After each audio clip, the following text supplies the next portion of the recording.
ओम शांति। प्यारे मीठे भाइयों बहनों, गुड मॉर्निंग। आज के वीडियो में आपका फिर से बहुत बहुत स्वागत है। तबीयत डाउन है, स्कूल छुट्टी है, रिजल्ट वेटिंग है ना। एग्ज़ाम दे दी है, बाबा की याद में दी थी, बाबा को याद करके दी थी ना। मेडिटेशन की थी, पहले क्वेश्चन पेपर मिला था, उससे पहले पॉजिटिव संकल्प देने के लिए बाबा बोले थे ना। ठीक है, कोई बात नहीं, मौसम वेदर के कारण थोड़ा, लेकिन हम लोग को क्या करना है, डाइट कैसा रखना है। इधर उधर का कुछ नहीं, उल्टा पुल्टा चीज़ कुछ नहीं डालना है पेट में, क्योंकि पेट को दांत नहीं होते हैं। दांत ऊपर ही होता है, पेट में नहीं होता है। पेट में जाने के बाद ख़त्म। अगर कुछ भी डाल लिए पेट में तो कैसे निकालेंगे? दोबारा निकाल सकते हैं उसको? मान लो गलत चीज़ चला गया पेट, कभी कभी पेट में गोली चला जाता है ना, बच्चा लोग निगल जाता है, तो क्या करते हैं, गोली को फिर नहीं निकाल पाते हैं ना, अटक गया तो क्या करना है, बहुत सोच समझ के। आज का अनमोल विचार, जिस प्रकार जिस जगह पर भगवान की मूर्ति रहती है वह स्थान मंदिर बन जाता है, होता है। ठीक उसी प्रकार जिस मन में निरंतर भगवान का सुमिरन होता है वह मन क्या बन जाता है, मंदिर बन जाता है। आज से आप अपने मन को निरंतर भगवान के सुमिरन से मंदिर बनाना है। ठीक है, अब आज की कहानी से हम लोग शुरू करते हैं। ओम शांति। ओम शांति। ओम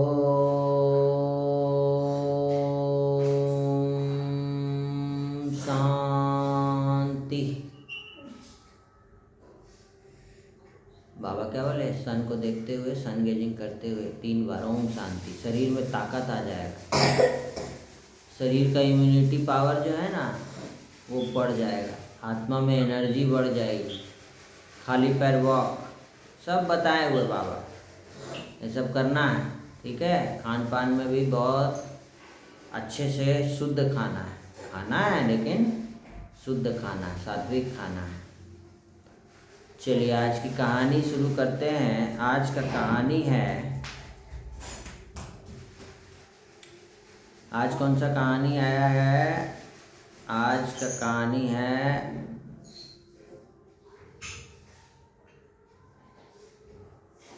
चलिए कुछ हम लोग जानते हैं हिंदू नववर्ष के बारे में। थोड़ा सा जानकारी चाहिए ना, सबको चाहिए, बच्चों को भी चाहिए, पेरेंट्स, स्टूडेंट्स, सबको चाहिए। हम लोग जनवरी में तो न्यू ईयर मनाते हैं ना, सबको, पूरा विश्व मनाता है, लेकिन हिंदू नववर्ष जिसको चैत्र नवरात्रि भी कहते हैं, हिंदू नववर्ष 2083 एवं नवरात्रि की सबको शुभकामनाएं। नववर्ष को शास्त्रीय भाषा में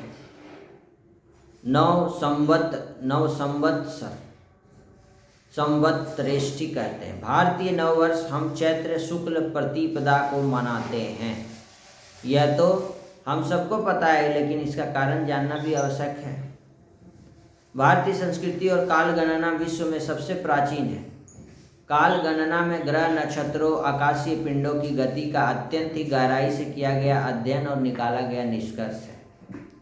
तो क्या होता है, 21 मार्च को पृथ्वी सूर्य का एक चक्कर पूरा कर लेती है। उस वक्त दिन और रात बराबर होते हैं। 12 माह का एक वर्ष और 7 दिन का एक सप्ताह रखने का प्रचलन विक्रम संवत से ही शुरू हुआ है। महीने की गणना सूर्य और चंद्रमा की गति पर रखी जाती है। विक्रमी संवत से 6676 ईस्वी पूर्व से शुरू हुए प्राचीन सप्तर्षि संवत को हिंदुओं का सबसे प्राचीन संवत माना जाता है, जिसकी विधिवत शुरुआत 3036 ईस्वी पूर्व हुई मानी जाती है। चैत्र ही एक ऐसा माह है जिसमें वृक्ष तथा लताएं पल्लवित व पुष्पित होती हैं, नए नए पत्ते आते हैं। इसी माह में उन्हें वास्तविक मधुरस पर्याप्त मात्रा में मिलता है। वैशाख मास जिसे माधव कहा गया है, उसमें मधुरता का परिणाम मात्र मिलता है। इसी कारण प्रथम श्रेय चैत्र को ही मिला और वर्षारंभ के लिए यही उचित है ना। इसके पीछे का ये कहानी दिखा रहे हैं कि क्यों इसी महीने से नया साल शुरू होता है। साइंटिफिक रीजन है जो हम लोग अभी तक मानते आए हैं, शुरू से लेके मान्यता चल रही है ना। तो सतयुग, जैसे बाबा भी कहते हैं कि इसी दिन परमात्मा ने अग्नि, वायु, आदित्य, अंगिरा इन 4 ऋषियों को समस्त ज्ञान विज्ञान का मूल रूप में संदेश 4 वेदों के रूप में दिया। कौन कौन वेद हैं? ऋग्वेद, यजुर्वेद, सामवेद, अथर्ववेद। इसी कारण से हिंदू नववर्ष को वेद संवत भी कहते हैं। सतयुग में प्रभु कहा जाता है कि प्रभु श्री रामचंद्र जी का राज्याभिषेक इसी दिन हुआ था। इसी दिन देवी दुर्गा की आराधना का नवरात्रि का महापर्व प्रारंभ होता है इसी दिन। ठीक है। आगे भी कहा जाता है कि इसी दिन महाराजा विक्रमादित्य ने इसी दिन विक्रमी संवत का शुभारंभ किया था। न्याय प्रणेता महर्षि गौतम की जयंती भी इसी दिन मनाई जाती है। चैत्र शुक्ल प्रतिपदा के दिन महाराजा युधिष्ठिर का राज्याभिषेक हुआ था। आराध्य देव वर्णावतार भगवान झूलेलाल साईं का अवतरण दिवस है। गुरु अंगद देव साहिब का अवतरण भी इसी दिन हुआ था। इसी दिन महर्षि दयानंद सरस्वती ने आर्य समाज की स्थापना भी की थी। यह दिन बसंत ऋतु के आगमन का सूचक है। इसे गुड़ी पदवा महाराष्ट्र में कहा जाता है। युगादि, वर्ष प्रतिपदा जैसे कई नामों से जाना जाता है। यह भारतीय संस्कृति में सांस्कृतिक पुनर्जागरण और नए संकल्पों का दिन है। तो आप देख रहे होंगे हर जगह पूरे विश्व में जागरण हो रहा है। विश्व जागृत किया जा रहा है लोगों को, उनके पुनर्जन्म, जो भी पुनर्जागरण है सांस्कृतिक, नए संस्कार भरने का दिन है, नए संकल्प लेने का दिन है।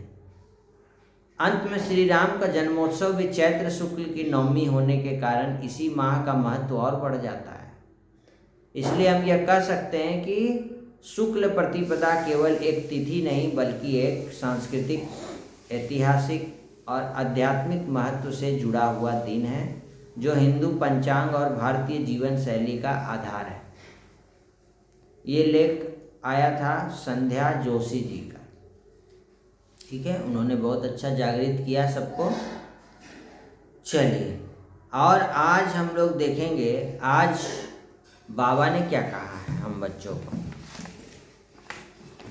20 मार्च को बाबा की मुरली का सार, मीठे बच्चे पुण्य आत्मा बनना है तो एक बाप को याद करो।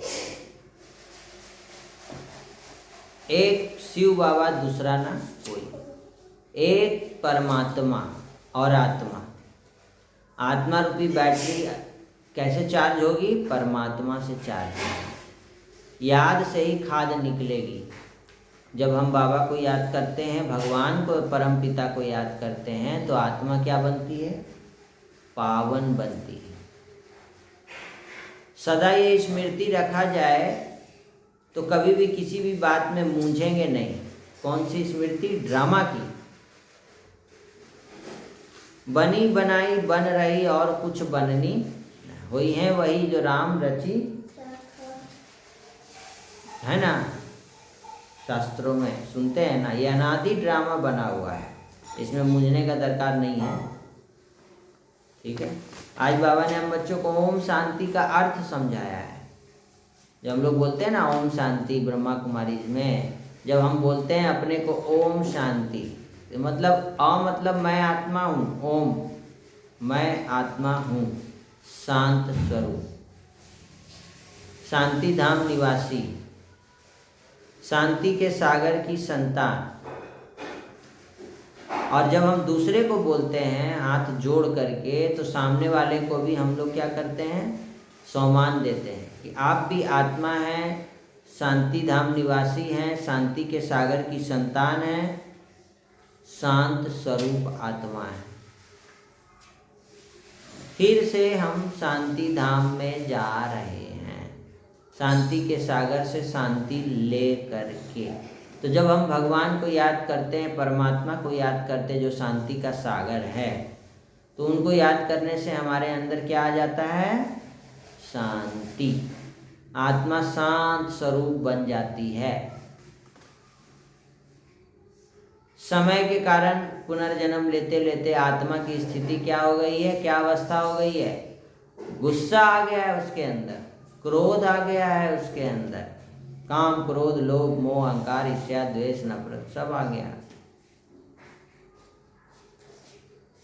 और वो दिख रहा है प्रत्यक्ष। तो ये सब 5 विकारों को आपको किसको सौंप दीजिए? भगवान को सौंप दीजिए। ठीक है, चलिए आज की मुरली का सार यही है कि हर एक निश्चित पाठ, हर एक का पाठ निश्चित है, इसीलिए आप टेंशन ना लें कि सामने वाला ऐसा क्यों कर रहा है। निश्चिंत रहिए, बनी बनाई बन रहिए, एकदम टेंशन मुक्त रहिए, चिंता मुक्त रहिए।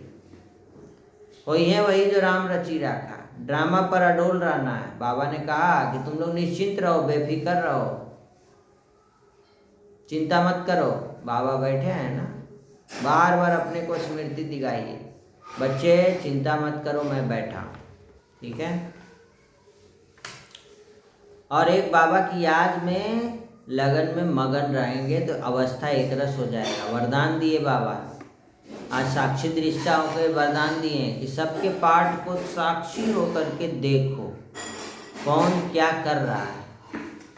अभी ऐसे पेपर आने हैं जो संकल्प स्वप्न में भी नहीं होंगे, परंतु आपकी प्रैक्टिस ऐसी होनी चाहिए जैसे हद का ड्रामा साक्षी होकर देखा जाता है।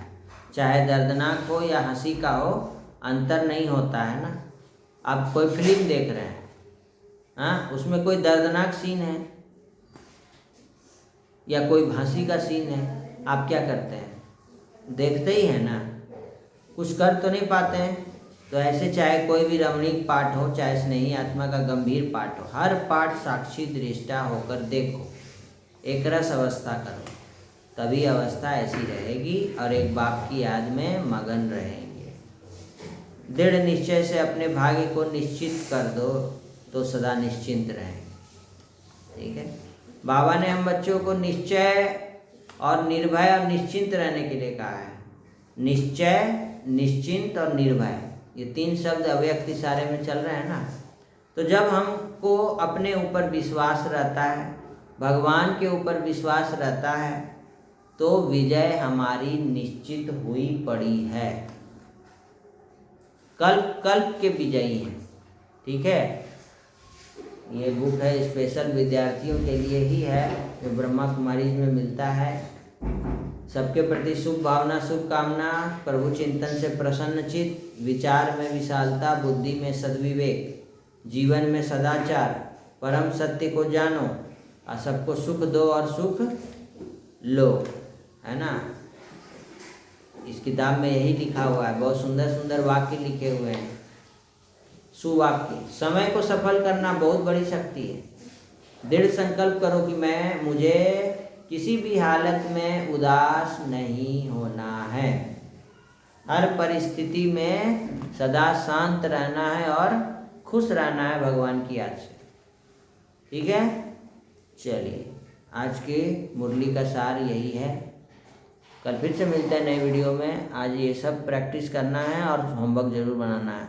सम्मान का प्रैक्टिस कर, मैं साक्षी दृष्टा आत्मा हूँ। तबीयत ठीक करो। ओम शांति।